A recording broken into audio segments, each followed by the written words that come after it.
এই দোয়াটা পাঠ করলে ১০০ বছরের নামাজ না পড়ার গুনাহও মাফ হয়ে যাবে। মানে আপনার জীবনের হায়াত যদি এখন ৩০ বছর হয় আর ধরেন আপনি একদিনও নামাজ পড়েন নাই, তবুও এই দোয়াটার এত কারিশমা, এত ক্ষমতা, ৩০ বছরের নামাজ না পড়ার গুনাহ মাফ হয়ে যাবে।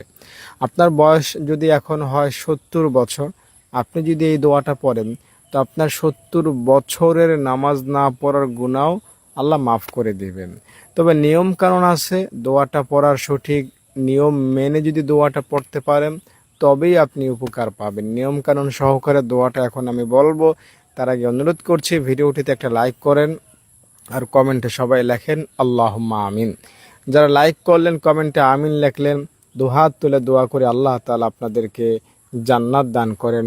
আল্লাহুম্মা আমিন। দর্শক, দোয়াটা আগে বলি। সুবহানাল্লাহি ওয়া বিহামদিহি, সুবহানাল্লাহ।